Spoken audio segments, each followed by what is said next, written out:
So we'll get started. So thanks so much everyone for joining us for the first webinar of 2022 for DTAC.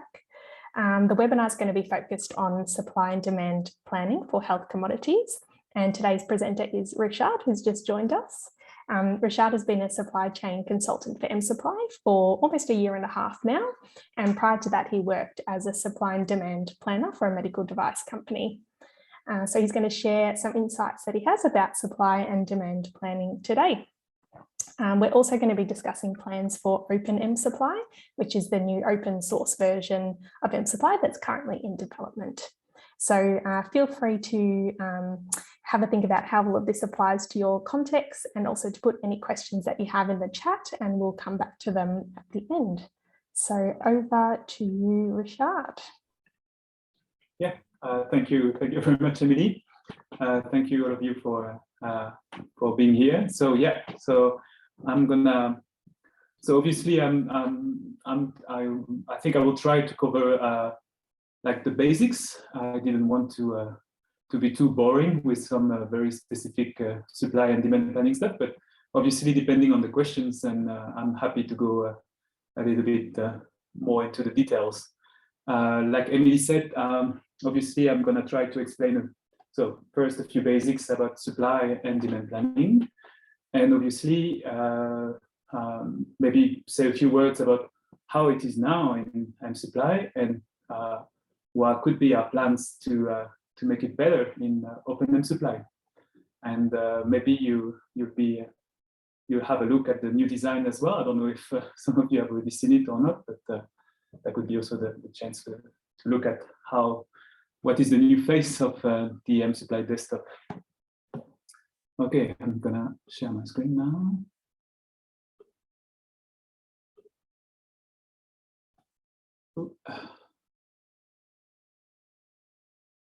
Okay, can you see my presentation? I think that's the right screen, yes.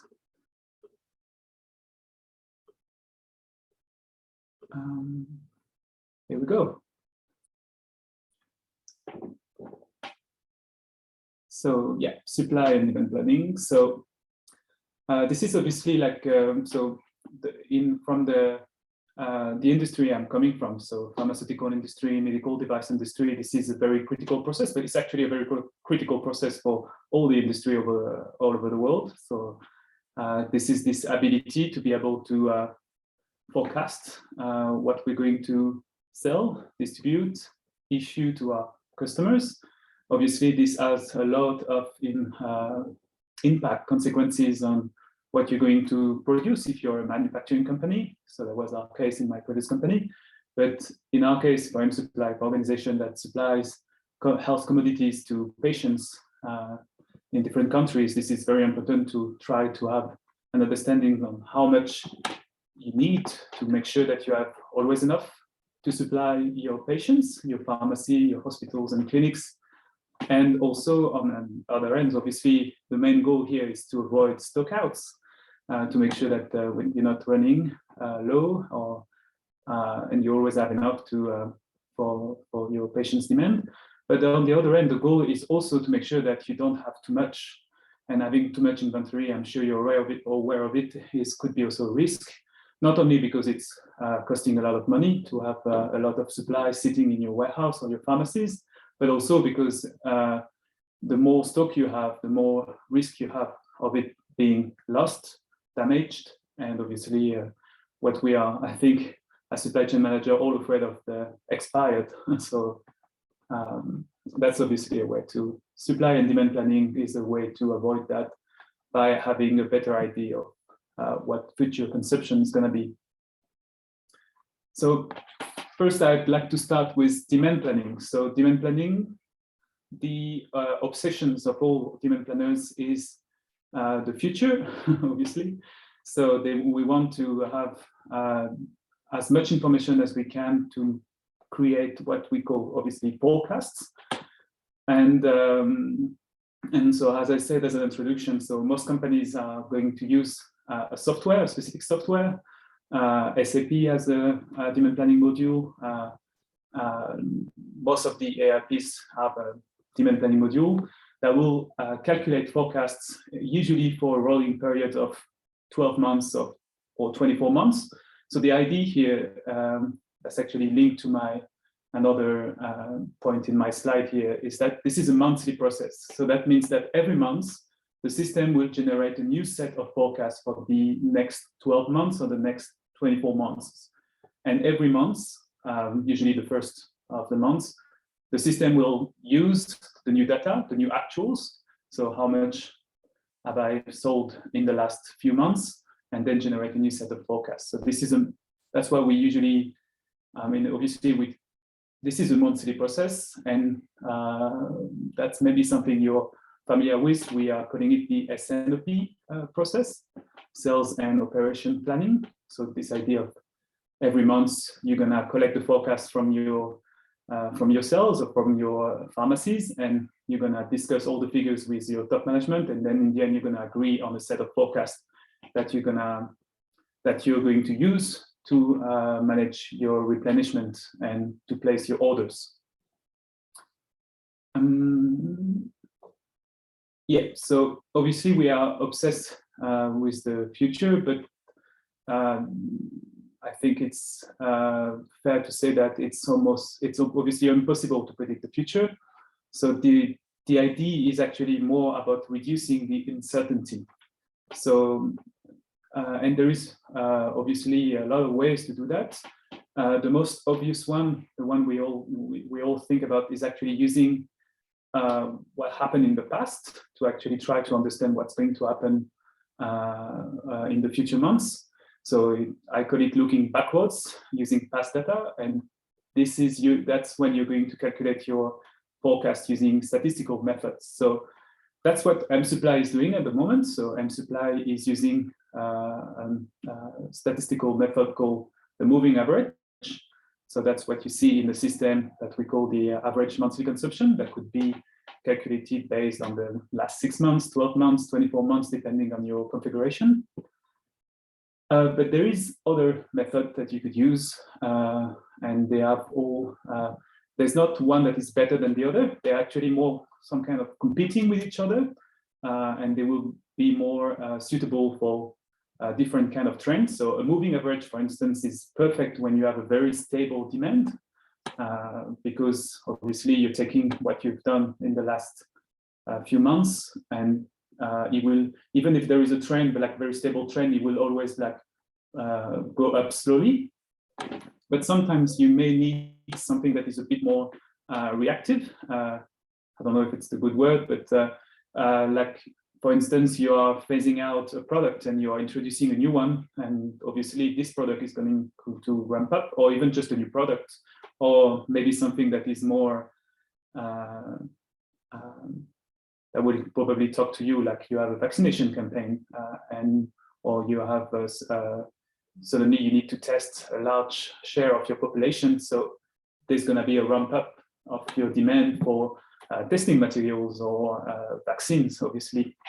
And so in that sense, you will be better with what we call a linear regression. So basically catching the trend and then making sure that your future forecasts are following that trend. Could be upward or downward, obviously, depending on the context.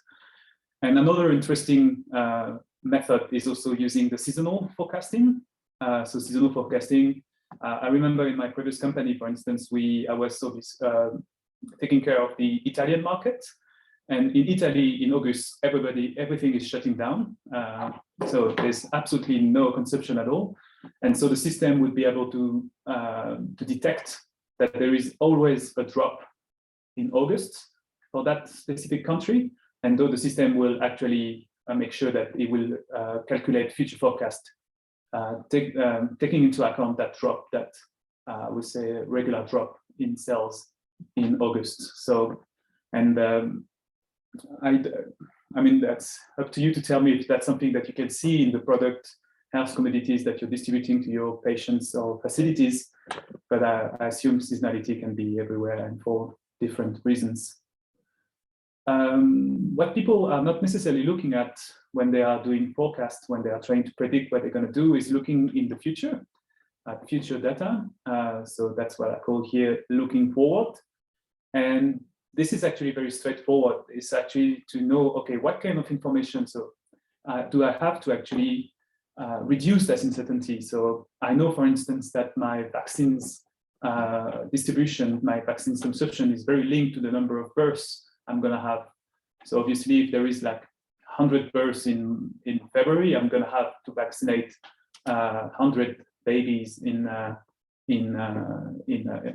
February, in March. Then a few weeks later, I mean, I'm not too sure about the schedule here, but I think you understand what I mean. So this is the kind of data. So we are calling it correlation, I think, and so the idea is that using other set of data, some you probably know, like Coca-Cola, for instance, is using a weather forecast to make better forecasts. So this kind of data that you can use.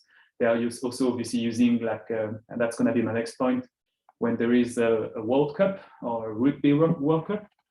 And for us, that would be again, okay, I have a screening campaign in one of the islands, or we are actually going to make some kind of events that will obviously create an increase in the number of products I'm going to consume. So this information, you know them because you talk to people, you receive phone calls, or because you're actually in charge of those events.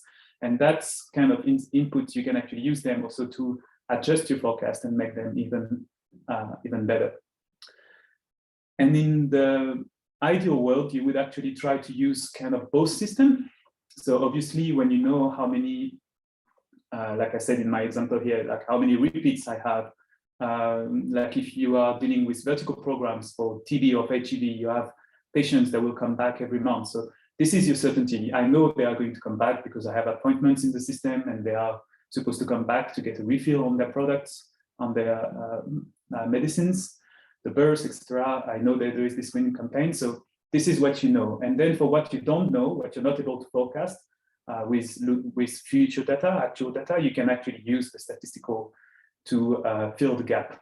So as much as possible of the data that you are sure of, so what you can see in the future, and then for the rest, you can let the system do the statistical data and have like a set of forecasts that will combine both past and future data. I think my next point, so this is really the point about reducing the uncertainty. I think that's, once again, that's really the obsession, the goal of any demand planner. But now it's maybe I should start with that one actually, because this is actually quite sometimes people are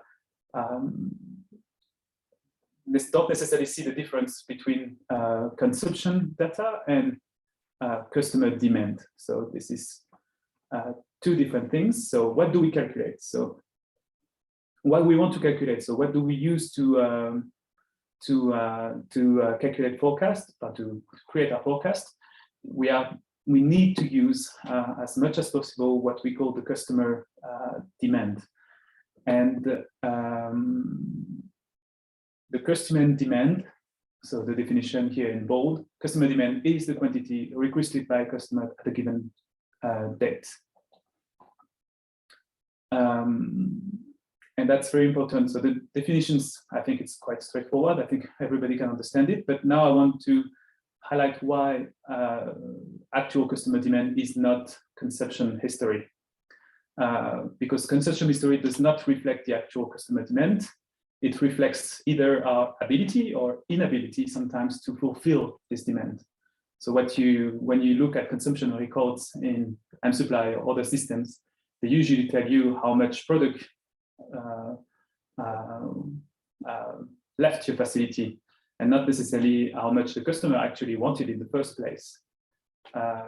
So the actual customer demand is actually have nothing to do with how do you say, like physical flow. It's actually about the order that you received. They wanted 100 units for April, and this is it. And then if you're only able to ship 50 of them, that doesn't really matter. What matters is that at that point they wanted 100, and maybe in 3 months from now they're going to ask for 100 again. but your system will believe that you only need 50 because that's what you were able to provide. So this is actually the example that I'm providing below. I can't read it because I have the. This is there. Okay. So yeah, we imagine a customer that is ordering every month 100 units. And for the order of February, our warehouse was not able to fulfill it at all. And in March, we have shipped 50 units to fulfill half of the February order that we missed. And that's actually the very important point. 50 units are no longer needed because it would be too easy if in our work that you could just assume that because the 100 in February we still needed 1 month after, like patient might have gone somewhere else to get their product, or they just unfortunately maybe just gonna not take them. But that doesn't mean that the next month they're gonna suddenly buy 2 times the quantity that they need. They're probably just not gonna get what they need for that specific month. And in March, we have provided the current. So this is in relation with next slide. So I realize it's maybe not very clear, but the idea is that I want to show the difference. So in light blue, you have the actual requested quantity. And what I mean by that is that this is what the customer asked for and when. So this is actual demand. And in dark blue, you have the consumption. So this is what we have been able to supply. So January, we've been able to supply 100. In February, like I said, we haven't been able to supply anything. And then in March, we supplied the 100 that they are requesting for March, and the 50 that is a backlog from February. And on the right here, in orange, you have the monthly average based on requested quantity. And in blue, you have the monthly average based on consumption. And as you can see here, so again, our customer is ordering 100 a month. So it seems that if you based your moving average on the requested quantity, then your forecast for the next months are gonna be all right, because once again, this customer is ordering 100 a month. So that's what you want to have in your forecast, and that's you want to place your order using those forecasts. However, if you take the moving average based on the consumption data, it will be slightly slower, because obviously if you had the consumption in January, March, and April, that would divided by the number of months, that would be lower than 100. Sorry, I don't have the exact figure in mind, but and so you're actually going to under forecast for the future. We could obviously lead to some issues like not having enough stock, and if you keep on using actual consumption records, then obviously in the end you're gonna run into more and more issues, because you're gonna keep on. So there's ways obviously to avoid that, and mSupply is doing this. So when there is stock out, the system is going to ignore the days with stock out, and then assume that you have the same. I'm not 100% sure, but like it will take care of the days where you have stock out and make sure that they are not taken into account into the calculation of the forecast. This is just to show you why actual demand could be better. Most of the time, what happens is that it's actually easier to get consumption records than actual customer demand. So that's what most of the systems are using, consumption data rather than customer demand. And obviously that's something that we will try to address in mSupply. So same example now, but with the linear regression. So here we have a similar case in terms of consumption and actual customer demand, requested quantity. And here, because of that increase in that fake increase in March, because we shipped 50 that actually belonged to February, the system could pick up a trend, which is obviously not there, because it's the customer is still ordering only 100 units a month. Whereas if you use the actual customer demand, then the system will understand that this is that the right forecast are actually 100 a month for the 3 future months.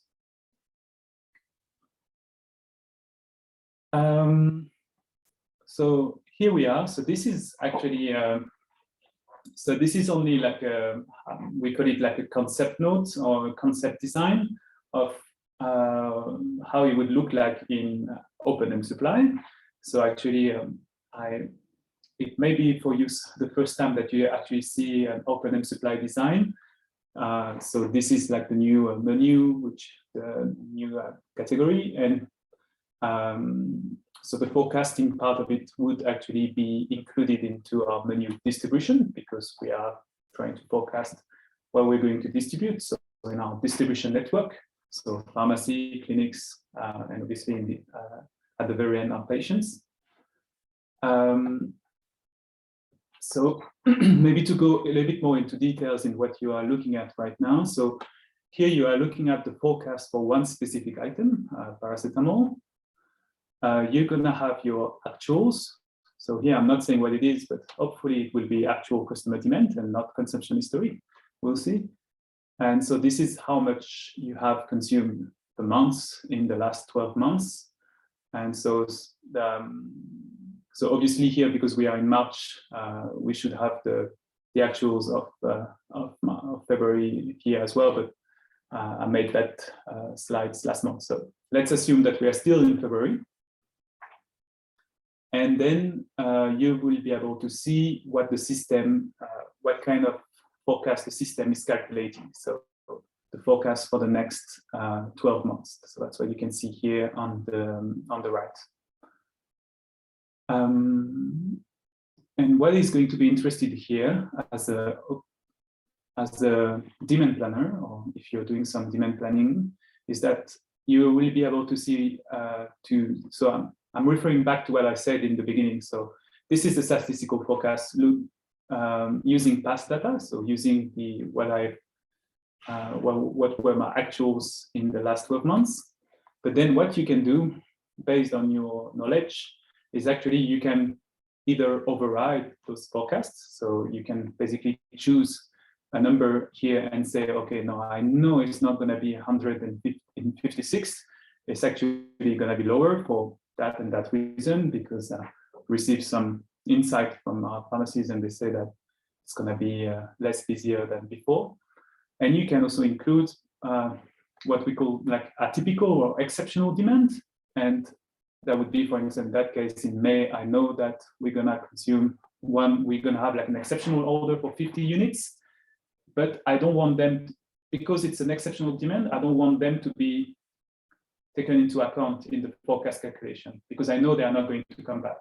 That's what I mean. That's what we mean, sorry, by exceptional demand. So this way, the system will say, okay, we are going to forecast for that, because obviously we need to have inventory for that exceptional order.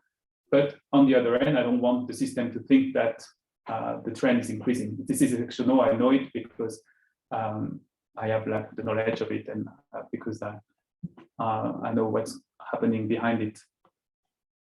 And there is obviously other option for adjustment. So you can just apply a percentage to say those forecasts seems a bit low. So maybe I'm just going to say I think that it's actually going to be 10% higher or 10% lower.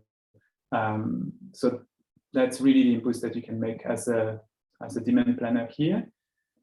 And obviously, this is going to change this line, the total forecast.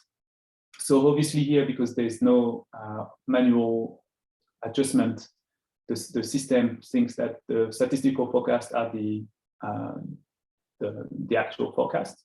But here you can see, for instance, because I added an exceptional demand of 50, then the total forecasts are higher than the statistical forecast. So what the system is going to do is that it's going to take the statistical forecast and add 50 on top of it. If you override here, saying it should be only 100, then the system will say, okay, so this number is replaced by 100 plus 50 because this is my exceptional demand. So the total should be 150 here. So that's how the systems work. And then most of the time in demand planning system, what you're going to have as well is some the previous sets of forecasts. So this is the forecast that are being made actually in that case 1st of February for the next 12 months. But last month's 1st of January, the system also generates some forecast, and you can actually see what the system did last month, have an idea of the how your how can I put it, like how your forecasts are going to evolve from one month to another, from one demand planning cycle to another. Maybe I should move to the graph because I think it's more maybe visually more clearer. Sorry. So here you have in gray you have the actuals that actually reflect what you see here, and then in orange you have the forecast. So the straight line, this one, the one I'm showing now, is actually like the new forecast. So what the system is generating for the months of February for the next 12 months. And here in lighter orange with the dotted lines, you have what the system has forecasted last month. And so here, for instance, as a demand planner, what I can see is that, okay, there's been some kind of increase last month compared, like you can really see that compared to what I've been doing so far, this is quite a huge increase. And so the system is actually picking that up, and it has increased the whole forecast, thinking that this increase might be a sign that the trend is going upward. The big jump here is obviously linked to the fact that we have entered some exceptional demand here. And so that's visually, you can actually tell, like for instance here, as a demand planner, I would probably be careful that there's only one increase here. So far, we've been quite steady, except for that big drop here. So I would potentially actually say, maybe let's not take too much risk. I'm going to decrease the forecast using a percentage, and I'm gonna say, okay, let's decrease it by maybe 5 or 6%. So we're gonna lower that trend, not to take too much risk of over forecasting, and so having too much stock, and obviously increasing the risk of wastage or excess inventory. In my first slide, so now I'm looking at this part. In my first slide, I told you that the idea is that none of the method, there's no one best method. So actually, the best way to have the best method between moving average, linear regression, exponential regression or smoothing, seasonality, etc., is actually to make them compete between one another. And so what most systems are doing is that they are going to use past data, and they're gonna actually, we're gonna, how to put this, we're gonna test all methods and see which one would have been able to forecast the correct figures for the past months. So I'm going to apply a monthly average on my past data. I'm going to apply a linear regression, and then I'm going to calculate what we call forecast accuracy. So this is obviously to know how accurate were my forecasts in percentage, and obviously the method that will get the higher percentage would be selected to calculate the future months. Okay, so I'm really trying to make it as clear as possible, but don't hesitate to ask questions if you want. But the idea is to use past data to test our methods every month, and then every month the system is going to select the best method to calculate the future months. And so we have kind of a dynamic, almost, I'm not gonna say like self-learning, but kind of dynamic system that, okay, so let's imagine like a new product is introduced. So the trend is gonna be going upward for a few months. So the best method in that case would be the linear regression that will really catch that trend going upwards. And then suddenly, because obviously you reach a threshold where the product is going to be more stable, and then after a few period, then the system will switch back to a moving average that would be more suitable to predict like more stable demand. So yeah, and so that's what you can see here. So here, that would be the current method that has been selected by the system. The look back period is obviously the months you're looking at. So here we are looking at the last 12 months to calculate the forecast based on the linear regression. The alpha factor, maybe I'm maybe not going to go too much into the details, but the idea of the alpha factors is basically a weight that you're giving to the last period. So the last period, the last month's actual. So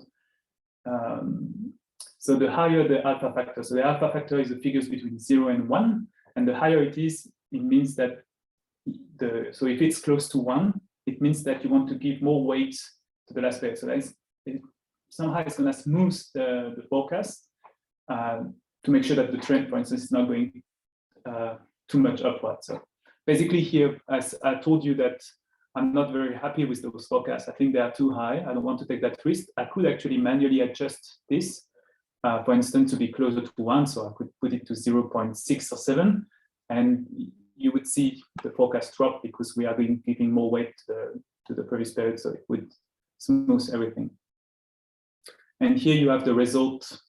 So obviously the linear regression is the method that we have selected based on the accuracy. And then you can also see the result for the other method. So moving average on the last 3 months, moving average on the last 6 months. And so as you can see here, the linear regression has the best accuracy for calculating in the testing phase. So when we're looking at past data. Okay, I think that's already a lot for demand planning. There's actually maybe I'm going to switch now to supply planning. So demand planning, maybe just a few words of conclusion. So the only goal of a demand planner is to calculate the demand. There's no consideration for how much inventory I have. There's no considerations about will I be able to fulfill it or not. The idea is really just to know what my customer wants. So, and in demand planning, we call it the gross demand. So, so what I want to calculate is the gross demand. And now that we're going to switch to supply planning, the idea is to calculate the net demand. And the net demand is basically, okay, so now that I've calculated my gross demand, I have my forecast, I've made the decision that they are good, the management is happy with it, so that's what we're going to use. So now that I know what I think it's going to be my demand in the next few months, I can start to actually quantify how much I need to order to fulfill that demand.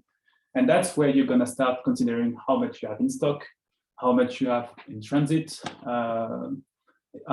This part of my stock is going to expire soon, some parameters like that. And this is the net demand because obviously your gross demand. So if you already have stock on hand, then you don't need that because you already have it on hand. You may need to order a bit more if part of your stock is going to expire. If you already have some product in transit, then you might as well reduce and you don't need that much. So that's basically what mSupply is doing right now by saying, okay, in the calculation, so this is my monthly, my average monthly consumption, this is what I have in stock, so this is what you need to order. So IMC minus stock on hand equal request suggested quantities to order. So this is a few things now. So obviously, the systems is going to use a lot of data to make an inventory projection for the next 12 months. To make that projected stock level, we're going to have to use a few data. I think I already mentioned them, but obviously, what is going to decrease my stock? So the outgoing stock is going to be, it is my forecasted demand. So this is what we calculated as a demand planner. My open customer orders. So in mSupply, that would be requisition, customer invoice, or prescriptions. And these items, so requisition, customer invoice, they are going to consume the forecast in a way that if I forecasted 100 units for next month, and I already have 2 orders for 25 each, then I assume I knew those orders were coming. So it means that I planned for 100 units. I have already 2 orders for 50 units. So I assume that I'm going to have another 50 units, another order for 50 units coming. So that's how it works.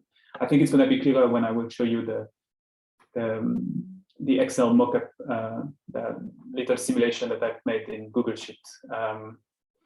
So what could happen as well, because the demand forecasting is a monthly process, that obviously in between 2 cycles, you're going to have unplanned demand. So suddenly, like, somebody is telling you, oh, by the way, we didn't tell you, but we have this, we need that much, and I'm very sorry I didn't tell you, but we really need it. So that's what we're going to call unplanned demand.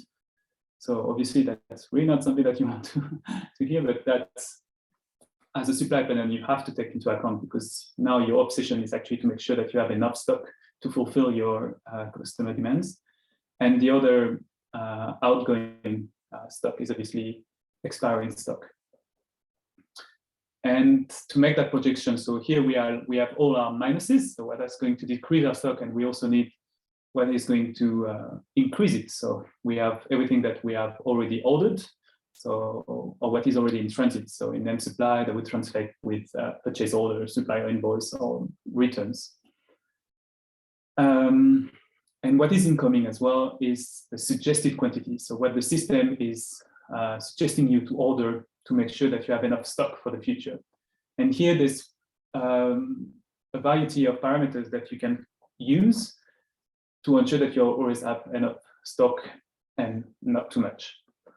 So I'm gonna go quickly through them. Minimum order quantity. Most of the time it's like when you have big suppliers, they're gonna tell you, oh, I won't let you order if you don't order like at least 100 units. You know, sometimes that's what I call minimum order quantity. But it could be also you, where like when you say, okay, I'm not gonna place 33 orders every month. Maybe I want to place 1 big orders because I could have like fees or cost related to placing an order. So you could also decide yourself that, okay, I'm not going to order anything if I didn't reach the quantity of 100, for instance. Order batch quantity, it's sometimes you're going to have to order items by batch of 10, 20, 100. So the idea is for the system to be able to take that into account. Supplier lead time is super important. Usually this is an agreed lead time between you and your suppliers, or between you and your central warehouse. And the idea is that you know that when you place an order, you can expect, you can't expect your product to be delivered before that lead time. So obviously in the real world, it could happen a few days before, a few days after, but yeah, ideally this is the more accurate this number is, the best it is. So in that case, we're gonna select 2 months. So I place the order and I can expect my products 2 months after. And so why is it important? It's because the system, if you tell the system that the lead time is 2 months, it won't let you place an order unless if you have maybe a special authorization, but it won't let you place the order between those 2 months. So it will always try to make sure that you are placing your orders in advance, not to have to make like urgent order or order frequency. I think that's clear. That's the frequency. So you can order every month, every 3 months, every 6 months. Minimum stock. That's usually, we could call it safety stock. So that's, you always want to have 1 month of stock in your inventory, for instance. And maximum stock is obviously a threshold that you don't want to go over.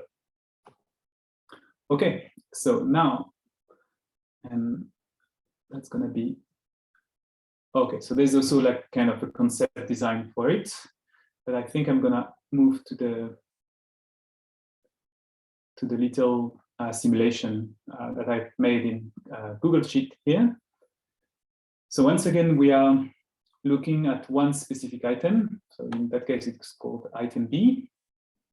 What I want to say as well, sorry, I think I forgot to say it for demand planning, is that obviously the idea is not to make this kind of exercise for all your items every month. I think it's very important for me to say that the idea for the system is that the system is going to take care of hopefully like 90% of the items by itself, and you won't have to look at it because the system will do a good job in terms of forecast or supply planning, and that's it.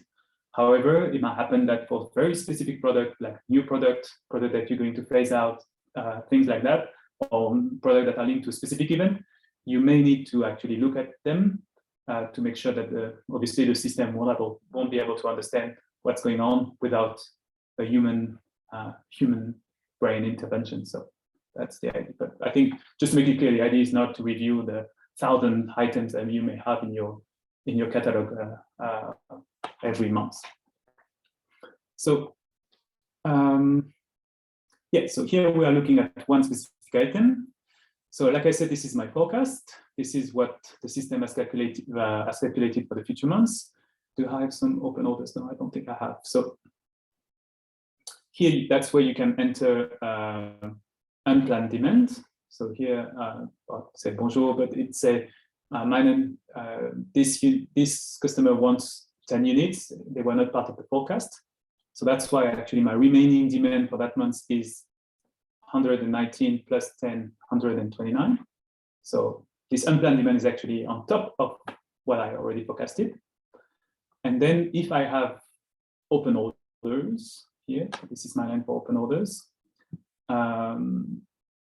What's going to happen is that open orders is going to consume my forecast because I was expecting them. And so if I have an order for 19 units in that case, then the system will understand that my remaining demand is going to be 110 in that case. So it's a lot of information, I know, but so that's where maybe if you have questions, I will be happy to go in more details. But basically, what I have here is everything that is linked to my demand. So what I forecasted, what are my current open orders, what I was able to invoice already, because it's obviously important to take that into account. And obviously, what you are supposed to be interested into is your remaining demand. Okay, now this is my safety stock level, so minimum stock. This is my maximum stock level. And here, this is, I think, the most important part of the system. This is what is available. So this number here in that initial column is what I have right now. Right now I have 775 in my stock. This is a live data if you want. And then after that, for the future months, so March, April, May, the system is actually going to project my inventory. And as you can see here, things are not going well. Basically, the system is telling me that as from May, I'm going to run out, and this is going to be a big issues. And on top of that, what the system is also telling me is that in the very same months, I actually have some stock that are going to expire. Almost 400 units that are going to expire. So it was really time for me to actually look at this item and do something about it. And so here in that case, and you can see here on the graph, so this is in blue, my projected inventory. So you can see that we're going to be negative here, and then you have all the data. So this is something maybe a bit, there's a lot of information here again, but this is basically my demand. So everything that is decreasing is demand, customer orders, forecast, or expiring stock here. And everything that is increasing it is like, for instance, a PO that I've already placed or in transit stock. And so obviously what we expect the system to do is to tell us what I need to order to make sure that I will always have enough for this customer. And so what you see appearing here in kind of yellow-orange is my suggested quantity. So the system is telling me you need to order 750 here. to make sure that you're going to last until the next order. And you see we are just above the limit of my minimum stock. Then same for the next cycle. So here I am on the order frequency of every 3 months. So the system is calculating what I need for the next 3 months. This order for May is obviously a bit higher than the others. And it's obviously because we have those 400 units that are going to expire in that month. Now, what I want to say as well is that obviously now I have this information. I know that 400 units are going to expire. It doesn't mean that you can't do anything about it. Like maybe there's a way to ship it to another facility that could use it, or yeah, there's always action that you can do. But obviously the system is telling you that you have a batch of 382 units. They're going to expire at that date, and technically you don't have enough demand to consume it before it's going to expire. That's how the system is thinking. Now, like you can see the planning parameters here. So we have like the minimum order quantity, etc. Obviously, you can. I mean, we could play around and change some of the parameters. So, for instance, we could change. I'm looking at item B. We could actually have a lower safety stock. Say I want only 1 month of stock in my 1 month of stock as the minimum stock that I want to have. And I could change as well the order frequency, and I want to order every month, for instance, so every 1 month. And so obviously, depending on the parameters you're going to include, this is going to change the amount, because obviously if you order every month, then you obviously it's a lower quantity. That's kind of, so. Yes, I think this is it for me. I don't see if there is any questions so far, but at least that's what I wanted to cover.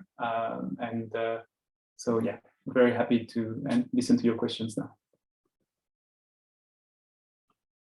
Thank you, Rashad. There's been a few questions in the chat, which I've been just answering as we've gone along. But if anyone else has any questions they want to ask Rashad specifically, now would be the time to do so. So feel free.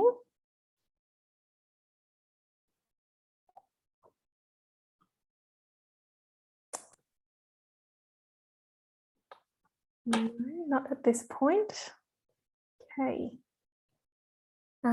If there's no further questions, I guess, Rashad, just one question for you that came up in the chat regarding the application of this is like who the kind of audience is. So is it the central warehouse or the health facility level? I would say it really depends. Like obviously, I think it's more an activity that should be handled at the central level. But I mean, this forms of demand and supply planning at every level. But like obviously, the central level will collect the forecast of every intermediate facilities, and so there could be actually some kind of, how do you say,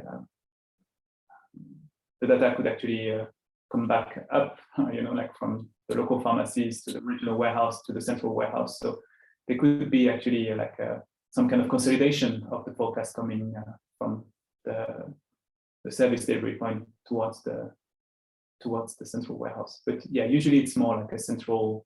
That would be more like a central warehouse activity, especially when you're dealing with like external suppliers or like yeah. Great, thank you. And I might just reiterate a couple of points that were made in the chat. So just about suggested order quantities in mSupply. So whether stock that you've ordered that hasn't been received yet, if that's taken into account in the suggested order quantities. So at the central level, when you're recording purchase orders that you've placed to wholesalers, things that are pending from those purchase orders are taken into account when mSupply produces its suggested order quantities. So if you've got a lot of old purchase orders sitting in your system, so things that were drafts, for example, that were never actually sent through to the supplier, or you've got things where the supplier only provided a partial quantity. If they're all sitting in your system, this can really affect your suggested order quantities that are produced in mSupply. So it's really important to finalise or delete old purchase orders so that your suggested order quantities are more accurate. And another one that was asked, which I might just reiterate as well, is if in the suggested order quantities, does it take into account when you want to actually receive those quantities? So whether you want it quarterly or annual, etc. And you can actually tell mSupply how much stock you want to order when you're generating a suggested order quantity report, for example. So that's actually something you choose, and that allows you to quantify based on your actual needs. If there's no other questions, we might leave it there, but last call for questions. Alrighty, well, thanks everyone for joining. We'll post a recording of this webinar on our YouTube page, so the mSupply YouTube, and we'll see you next time. So thanks so much for joining.